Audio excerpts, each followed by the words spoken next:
Dasar-dasar perilaku grup dan juga memahami cara kerja sama tim. Terdapat 3 kelompok. Yang pertama ada Siti Nur Asih, Nur Fitriani, dan juga Iim Rohimah. Materi pertama berupa perilaku kelompok. Terdapat definisi kelompok. Kelompok adalah suatu kumpulan individu yang berinteraksi satu sama lain untuk mencapai sebuah tujuan bersama atau memiliki kebutuhan bersama. Nah, kelompok ini bisa berupa tim kerja, komunitas, ataupun bahkan juga keluarga. Karakteristik kelompok. Kelompok ini memiliki suatu karakteristik khusus seperti norma-norma sosial, peran-peran anggota, dan juga komunikasi, struktur, dan juga tujuan bersama.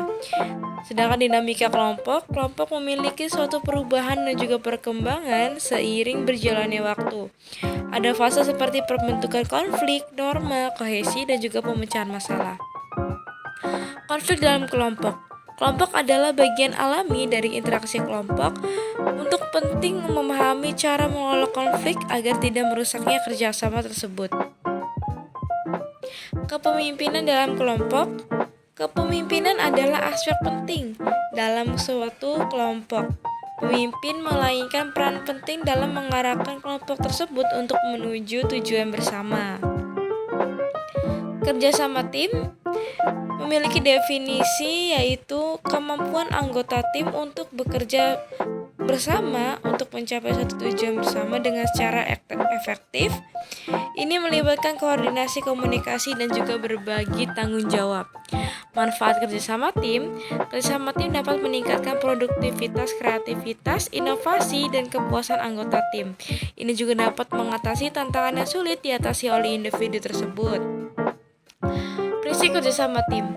Prinsip-prinsip penting dalam kerjasama tim ini melibatkan komunikasi terbuka, saling percaya, penghargaan terhadap perbedaan, tanggung jawab bersama, dan tujuan yang jelas. Sedangkan untuk peran dalam tim, setiap anggota tim memiliki peran dan tanggung jawabnya sendiri. Penting untuk memahami peran masing-masing anggota dan bagaimana mereka berkomunikasi pada kesuksesan tersebut. Pengambilan keputusan tim. Tim ini perlu mengembangkan proses pengambilan keputusan yang sangat efektif yang dapat melibatkan pemilihan suara mayoritas, konsensus, atau metode lainnya. Pengolahan konflik dalam tim.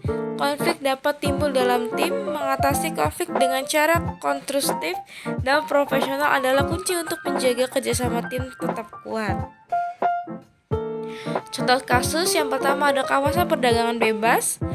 Kawasan perdagangan bebas ASEAN atau ASEAN Free Trade Area atau AFTA adalah salah satu bentuk kerjasama ekonomi. Kerjasama ini berfungsi untuk membantu produsen dari sektor produksi di tingkat lokal untuk mendapatkan fasilitas khusus. Sebagai contoh, mereka berhak mendapatkan tarif efektif bersama hanya sebesar 5-10% pada setiap produknya.